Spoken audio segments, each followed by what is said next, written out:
Pria itu sedang menebar jala untuk menangkap ikan. Namun yang tidak dia duga adalah terdapat tubuh seorang wanita. Dia berlutut memohon untuk hidupnya.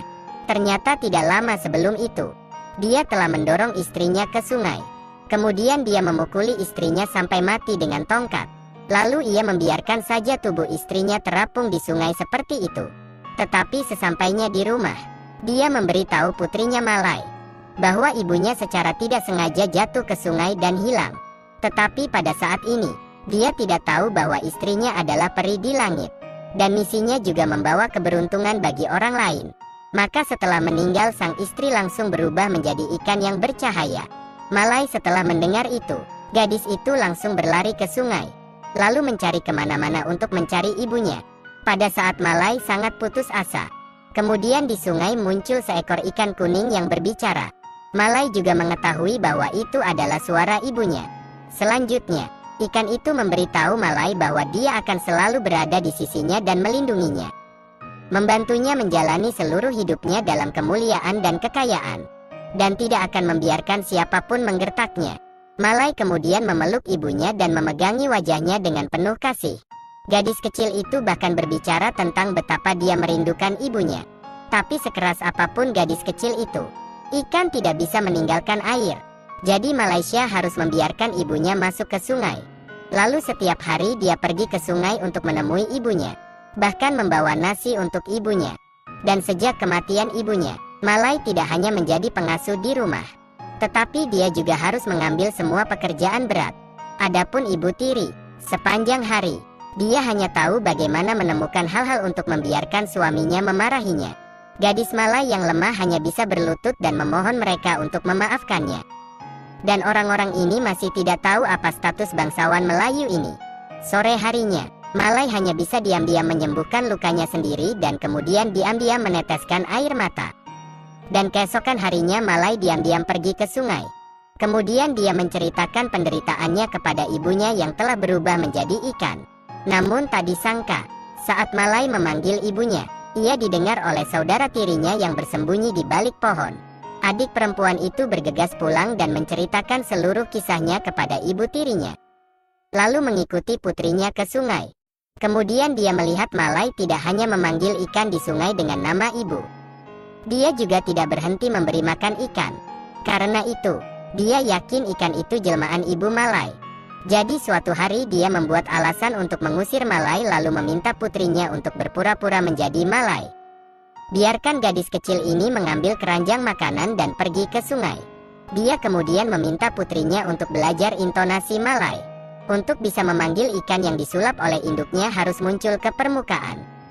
Jadi saudari itu segera memanfaatkan kecerobohan ikan itu dan menangkapnya, lalu memasukkannya ke dalam tong.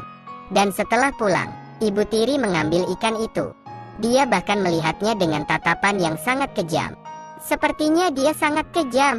Dia pasti harus mendapatkan balasan atas apa yang dia lakukan.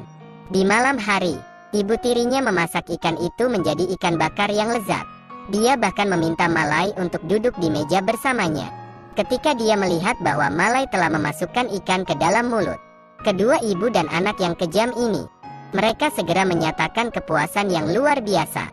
Selanjutnya ibu tiri juga mengatakan bahwa hari ini dia beruntung bisa menangkap ikan di sungai. Tidak hanya itu, rasanya juga sangat enak. Ketika Malai mendengarnya, dia langsung merasa ada yang tidak beres. Jadi gadis itu segera memuntahkan semua yang dia makan. Lalu dia dengan cepat berlari ke sungai untuk menemukan ibunya yang berubah menjadi ikan. Tapi tidak peduli apa yang dia panggil, ibu gadis itu masih belum muncul. Dalam sekejap dia patah hati dan menangis. Dia juga menyadari bahwa hidangan ikan yang ibu tirinya yang dimakan seluruh keluarga hari ini, pasti ibunya lah yang telah meninggal. Jadi gadis itu pergi mencari sisik ikan yang tertinggal di tempat ibu tirinya. Kemudian pada malam hari mengubur semua sisik ikan di dalam tanah. Namun tak disangka keesokan harinya terjadi keajaiban. Disitulah Malai mengubur sisik ikan. Entah bagaimana, tanaman terong tumbuh. Malai senang melihat itu, karena dia tahu bahwa pohon ini adalah ibunya. Jadi dia menyirami tanaman setiap hari. Namun, tindakan Malai yang tidak biasa ini ditemukan oleh saudara perempuannya. Dan Mali pun paham bahwa pohon ini pasti jelmaan Ibu Malai. Jadi ibu dan anak itu mundur sementara Malai tidak di rumah. Ia membawa ayah ke sini untuk menebang pohon terong. Ketika Malai kembali, pohon terong itu juga ditebang.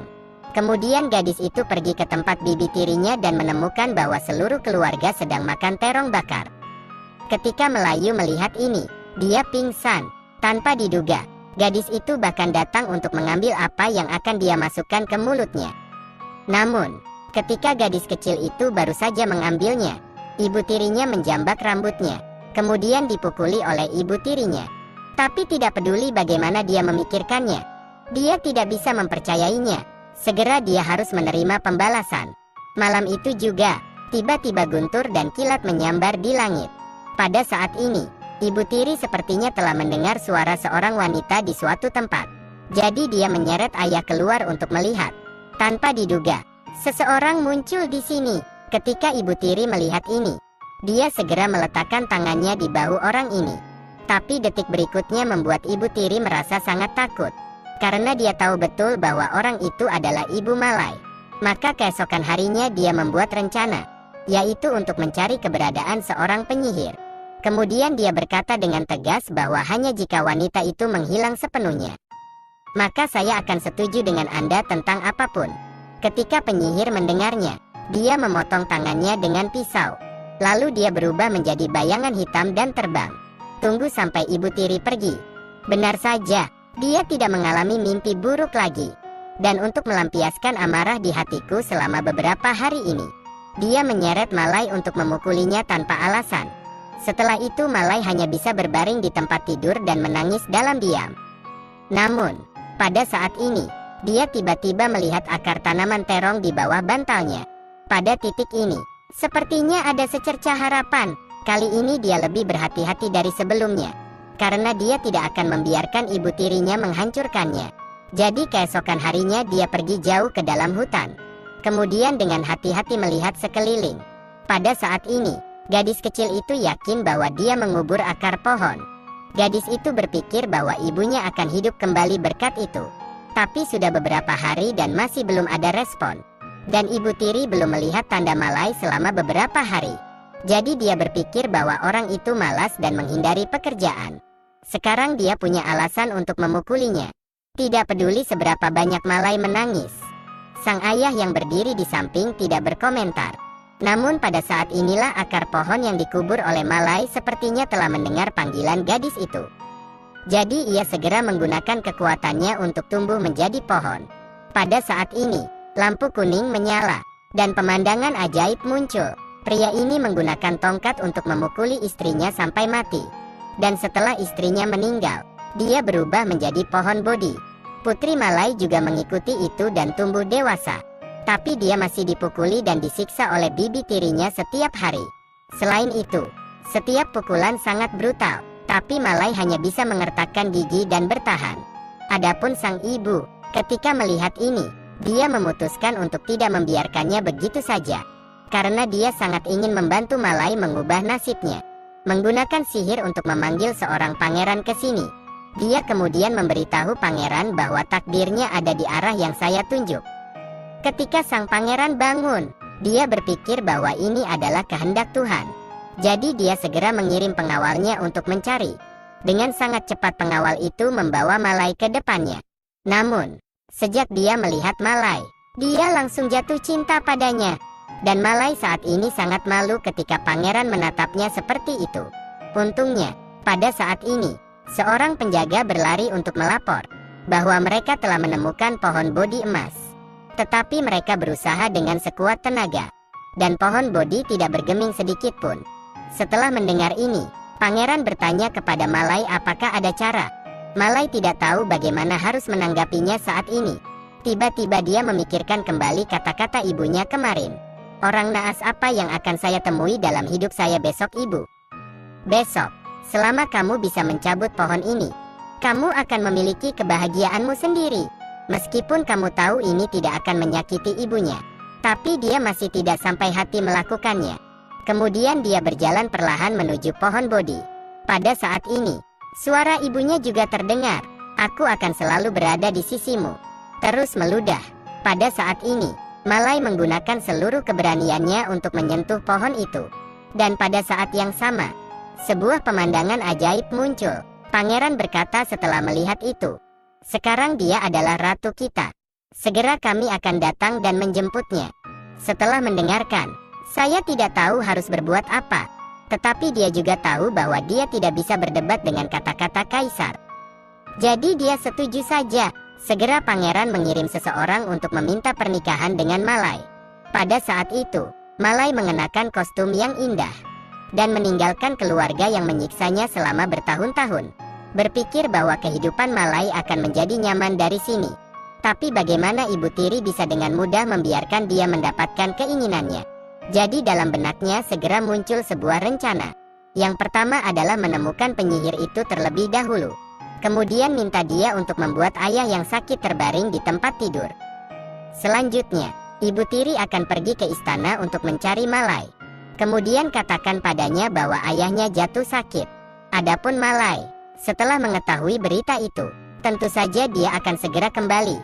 Namun, sesampainya di rumah, setelah kembali ke rumah, dia dilukai oleh saudara perempuannya. Pada saat ini, dia terus-menerus berjuang di wajan minyak mendidih. Adik perempuannya di sisi lain sangat gembira. Dan lambat laun Malai tidak bisa lagi berjuang. Kemudian penyihir jahat itu dengan tegas membuang mayat Malai di daerah pegunungan yang terpencil. Namun tidak lama kemudian seorang peri muncul di sini. Para peri bahkan sangat memahami apa yang dialami Malai. Jadi peri menghidupkannya kembali dengan mengubahnya menjadi burung gereja. Kemudian peri itu juga memberitahunya bahwa dia pasti harus mencegah mendekati pangeran. Jika tidak, dia pasti akan menyebabkan kerusakan besar. Saat ini dia sudah mengenakan pakaiannya. Dia bahkan menerapkan ramuan mempesona yang diberikan penyihir padanya untuk mempersiapkan pangeran jatuh di kakinya. Tapi dia hanya menyentuh pangeran dengan ringan.